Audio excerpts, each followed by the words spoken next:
BBC Radio. I'm Jerry Nichols. Rapes have increased 61% and lesser crimes are up too. Robberies are up 68%. Film ini dibuka dengan suara siaran berita yang terdengar di seluruh penjuru kota Los Angeles. Kota yang dulunya dikenal penuh cahaya, impian, dan gemerlap kehidupan, kini berubah menjadi tempat yang dipenuhi kekerasan. Kejahatan terjadi hampir setiap hari dan pihak kepolisian mulai kewalahan menghadapinya. Di tengah situasi yang kacau ini, kita diperkenalkan pada seorang pria bernama Paul Kersen. Ia adalah seorang arsitek yang terlihat tenang dari luar. Namun di balik sikapnya yang dingin, tersimpan luka mendalam yang belum pernah benar-benar sembuh. Beberapa waktu sebelumnya, hidup Paul hancur akibat sebuah tragedi. Istrinya tewas dalam aksi kejahatan yang brutal. Putrinya yaitu Carol memang berhasil selamat. Tapi kejadian itu meninggalkan trauma berat. Sejak saat itu, Carol tidak pernah berbicara lagi. Ia seakan hidup dalam dunianya sendiri, terjebak dalam kesunyian yang tidak terlihat. Meski begitu, Paul berusaha melanjutkan hidupnya. Ia kini tinggal di Los Angeles dan menjalani hubungan dengan seorang reporter bernama Jerry Nichols. Jerry adalah sosok yang peduli dan selalu mendampingi Paul di masa sulitnya. Bersama-sama, mereka rutin mengunjungi Carol yang dirawat di rumah sakit jiwa. Walaupun belum ada perubahan, mereka tetap berharap suatu hari Carol bisa kembali seperti dulu. Will she ever come back to me? You can only give her your love and your prayers too. Suatu siang, Paul, Jerry, dan Carol pergi berjalan-jalan di tengah kota. Mereka mencoba mengajak Carol kembali merasakan kehidupan di luar. Mereka melewati taman, trotoar yang ramai hingga sampai ke area dermaga. Suasananya terlihat tenang, namun Paul tetap waspada. Ia tahu dunia di sekitarnya tidak benar-benar aman. Saat Jerry dan Carol menikmati waktu bersama, Paul memutuskan untuk membeli es krim. Tanpa disadari, ia sudah menjadi target sekelompok pemuda berandal. Mereka mengamatinya dari kejauhan dan melihat Paul sebagai sasaran empuk. Dengan berpura-pura tidak sengaja menabraknya, mereka berhasil mencuri dompet Paul dalam sekejap.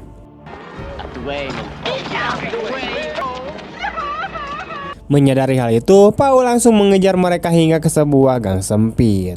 Ia berhasil menghadang salah satu dari mereka yang bernama Zipper. Pemuda itu mencoba mengancam dengan pisau, tetapi Paul tetap tenang. Ia mampu melucuti senjata tersebut tanpa panik.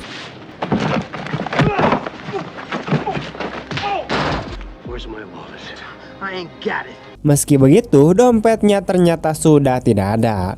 Paul memilih untuk tidak memperpanjang masalah dan membiarkan Zipper pergi.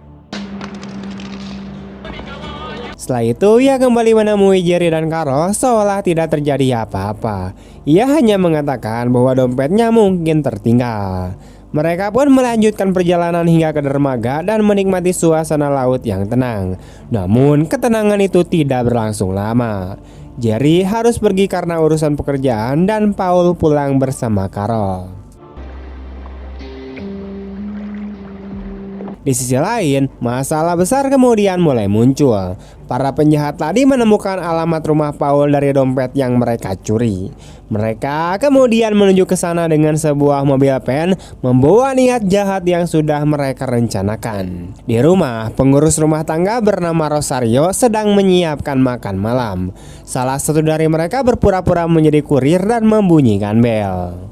Rosario mulai merasa curiga, tapi belum sempat bertindak, pintu belakang rumah tiba-tiba dijebol. Kawanan itu pun masuk secara paksa.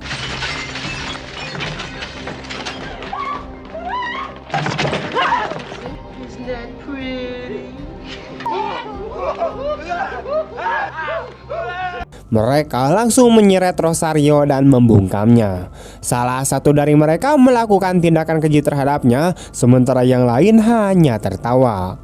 Rumah yang sebelumnya tenang dalam sekejap berubah menjadi tempat penuh kekerasan.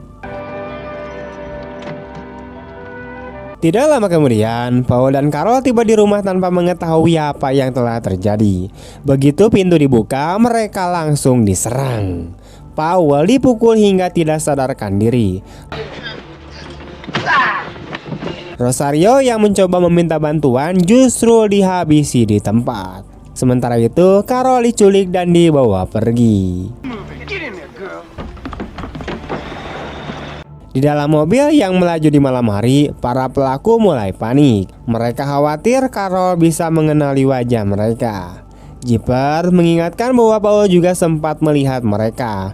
Namun pemimpin mereka bernama Cutter justru menganggap hal itu tidak penting. Sesampainya di tempat persembunyian, situasi semakin memburuk. Carol hanya bisa diam tanpa perlawanan, di mana trauma yang ia alami membuatnya benar-benar tidak mampu bereaksi.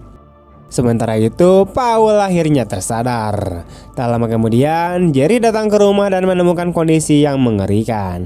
Mereka melihat Rosario sudah tidak bernyawa dan sudah dientot tadi oleh para preman, dan Carol juga tidak ada di tempat. Di waktu yang hampir bersamaan, Carol mencoba melarikan diri dari tempat tersebut. Ia berhasil kabur dan melompat dari lantai 2. Namun, nasib tragis kemudian menimpanya, di mana tubuhnya jatuh dan tertusuk pagar besi di bawah.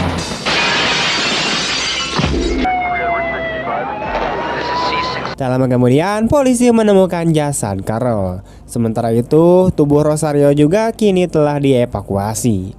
Bagi Paul, ini adalah pukulan yang jauh lebih berat, di mana ia kehilangan segalanya.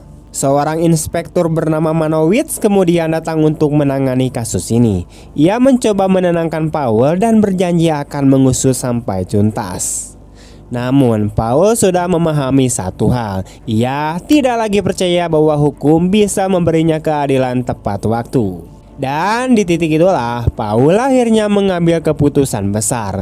Kali ini ia tidak akan tinggal diam lagi. Tak lama kemudian, seseorang menyerahkan sebuah patung kaca yang dulu sempat Paul siapkan sebagai hadiah untuk Carol. Benda kecil itu kini justru menjadi pengingat pahit atas semua yang telah hilang. Di saat yang hampir bersamaan, seorang petugas datang membawa kabar yang benar-benar menghancurkan. Putri Paul akhirnya ditemukan, namun bukan dalam keadaan yang ia harapkan. Tubuh Carol kini terbaring di kamar mayat, menunggu untuk diidentifikasi. Pemandangan itu memaksa Paul menghadapi kenyataan paling kejam dalam hidupnya. Dengan langkah yang terasa sangat berat, ia tidak punya pilihan selain menerima bahwa kini tidak ada lagi yang tersisa. Semua orang yang ia cintai telah pergi untuk selamanya. Beberapa waktu kemudian, pemakaman Carol dilangsungkan dalam suasana sunyi dan penuh duka. Paul hanya bisa berdiri diam, tanpa kata, menyaksikan putrinya dimakamkan perlahan ke dalam tanah. Kehilangan itu terasa begitu dalam, seolah meninggalkan ruang kosong di dalam dirinya yang tidak akan pernah bisa terisi kembali. Atasannya sempat menyarankan agar ia beristirahat sejenak dari pekerjaannya. Namun Paul menolak. Ia memilih tetap melanjutkan aktivitasnya seperti biasa, meskipun sebenarnya ia belum benar-benar pulih.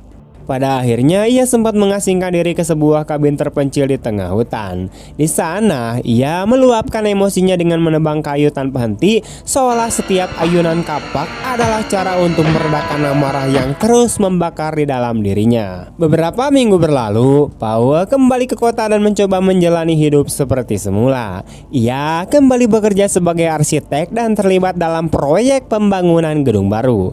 Ia bahkan menghadiri pertemuan dengan pemilik stasiun radio tempat Jerry bekerja, berusaha terlihat normal di hadapan orang lain, meskipun di dalam dirinya semuanya telah berubah dan rapuh.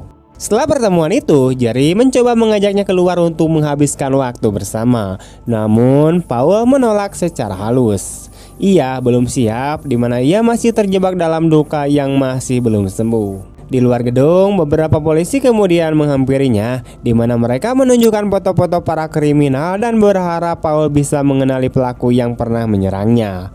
Namun Paul mengatakan bahwa ia tidak mengingat apapun. Padahal di dalam diam ia sebenarnya sudah mulai bergerak. Sesampainya di rumah, Paul mengambil senjata yang selama ini ia simpan. Ia mengisinya dengan peluru satu persatu. Di titik itulah ia memutuskan untuk berhenti bergantung pada hukum. Kali ini ia akan mengambil keadilan dengan caranya sendiri. Malam harinya Paul mulai menyusuri jalan kota dengan penuh kewaspadaan. Ia memperhatikan setiap sudut dan setiap orang yang tampak mencurigakan. Ia mengenakan pakaian gelap agar tidak menarik perhatian. Bahkan ia menyewa kamar di sebuah motel kumuh dengan menggunakan nama samaran sebagai tempat persembunyian. Namun malam itu ia belum menemukan siapapun yang menjadi targetnya. Keesokan paginya, Jerry tiba-tiba datang ke rumah tanpa pemberitahuan. Paul dengan cepat menyembunyikan senjatanya dan berpura-pura bersikap normal. Setelah Jerry pergi, ia langsung mengganti semua kunci rumahnya. Kini ia hidup dalam kewaspadaan penuh. Malam berikutnya, Paul kembali turun ke jalan. Kali ini ia melihat salah satu pria yang pernah mencurinya, yaitu Stomper. Tanpa ragu, Paul mengikuti pria itu hingga ke sebuah bangunan kosong. Ia masuk dengan tenang di mana pistol sudah berada di lengannya. Dengan pergerakan cepat dan senyap, ia melumpuhkan salah satu anggota kelompok tersebut dan mengusir yang lain.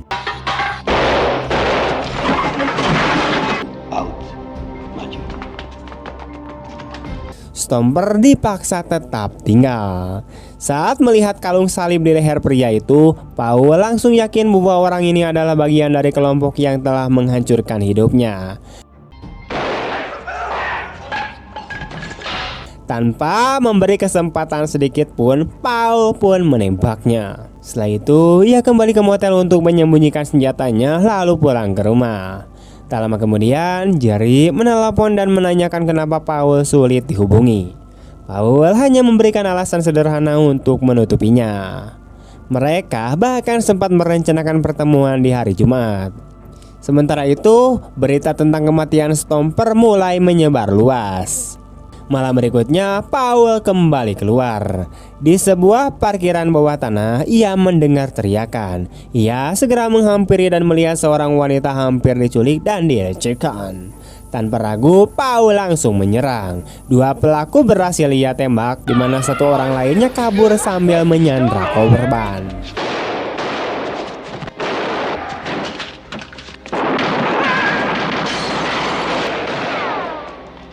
Dan secara kebetulan ia menemukan targetnya, yaitu si Jeeper. Tanpa membuang waktu, Paul menembaknya hingga terluka lalu mengejarnya dengan mengikuti jejak darah. Pengejaran itu berakhir di sebuah bangunan kosong. Di sana Jeeper mencoba melawan menggunakan forklift. Namun Paul berhasil menghindar dan mengakhirinya dengan satu tembakan.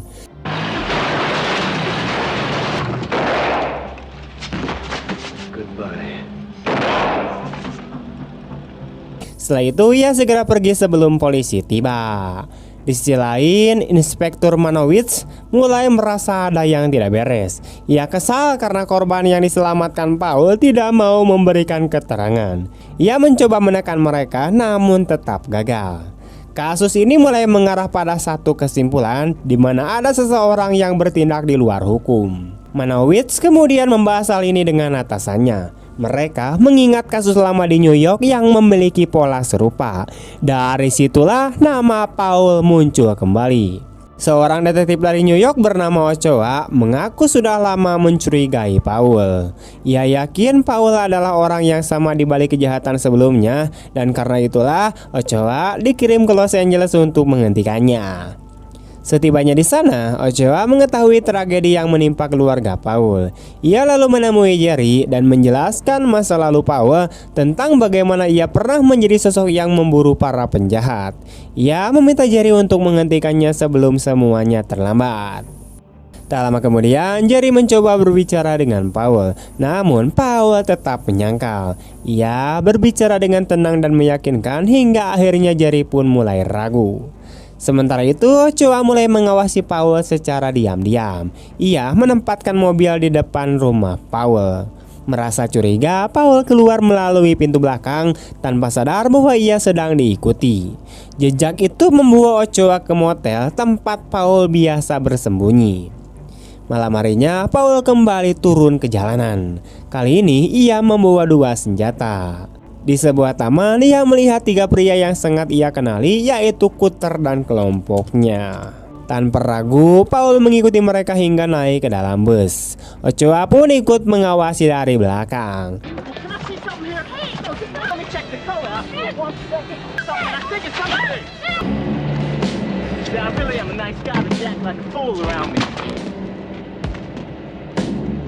Di dalam bus, para pria itu mulai mengganggu seorang wanita dan melecehkannya. Namun, Paul tetap diam menunggu waktu yang tepat.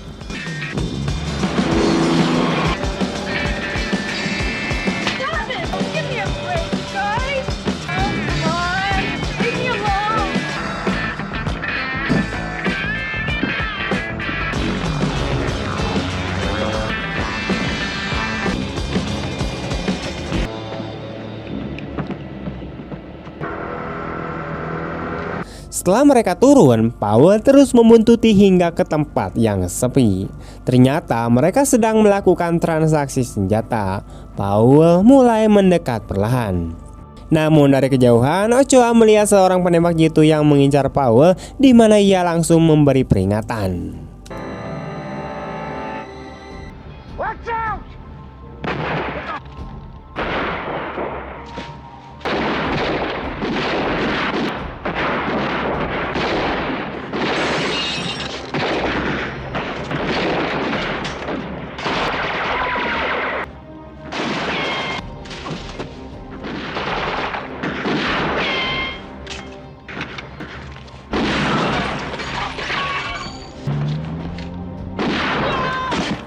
Tembakan pun pecah, di mana Ochoa berhasil melumpuhkan penembak jitu, namun ia sendiri tertembak dan jatuh.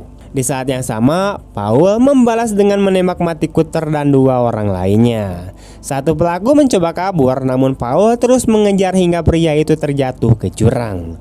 Paul kemudian kembali ke arah Ochoa yang sudah sekarat. Di saat-saat terakhirnya, Ochoa meminta agar semua ini diakhiri.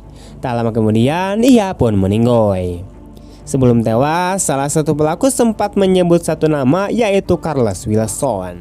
Keesokan harinya, Paul mendatangi stasiun radio tempat Jerry bekerja. Di sana, ia mengetahui bahwa polisi sedang merencanakan penyerbuan ke markas Carlos. Seorang rekan Jerry kemudian memberinya pemindai radio polisi. Dengan alat itu, Paul memantau pergerakan aparat dan bersiap untuk bergerak sendiri. Begitu polisi mulai bersiap, Paul membuntuti mereka. Ia melihat Carlos masuk ke dalam sebuah bangunan tua. Tanpa ragu, Paul memanjat ke atap dan menyelinap untuk masuk.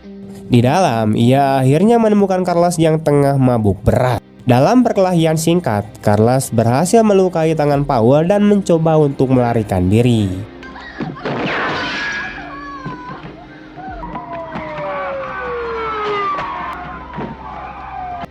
Tapi polisi sudah mengepung. Carlos sempat membuat keributan, namun akhirnya dikeroyok ramai-ramai hingga tertangkap. Paul kemudian kembali ke motel, di mana ia mengobati lukanya sendiri. Dan di saat yang sama, Jerry masuk ke kamar dan menemukan identitas palsu milik Paul sebagai seorang dokter. Ia juga mendengar kabar bahwa Carlos telah tewas. Tanpa sepatah kata pun, Jerry melepaskan cincin tunangannya dan pergi meninggalkan Paul. Beberapa bulan berlalu, Paul terlihat menghadiri sebuah acara presentasi desain bangunan baru. Saat itu, pemilik radio mengundangnya ke pesta peresmian dan bertanya, "Kenapa kamu selalu sulit dihubungi, Paul?" Dengan wajah datar dan nada tenang, Paul hanya menjawab, "Apalagi yang bisa saya lakukan?" Setelah itu, ia kembali berjalan sendirian di tengah malam kota Los Angeles, melanjutkan perannya sebagai seorang vigilante yang menegakkan keadilan dengan caranya sendiri. Tamat! Keadilan sejati tidak selalu datang dari senjata, tetapi dari keberanian menghadapi luka tanpa kehilangan kemanusiaan. Film ini menggambarkan bahwa ketika hukum gagal memberikan perlindungan, amarah dan keputusasaan dapat mendorong seseorang menjadi penegak keadilan dengan caranya sendiri. Namun di balik aksi balas dendam itu, ada luka yang tak kunjung sembuh, kehilangan, trauma, dan kehampaan. Kisah ini mengingatkan kita bahwa membalas dendam tidak selalu membawa ketenangan, dan bahwa kekerasan kerap melahirkan kekerasan baru. Di tengah kegelapan, harapan tetap hidup lewat cinta, keberanian, dan pilihan untuk tetap menjadi manusia yang utuh meskipun dunia merampas segalanya. Oke teman-teman, sekian dulu untuk video hari ini. Bagaimana tanggapan kalian tentang film ini? Terima kasih banyak telah menonton sampai akhir.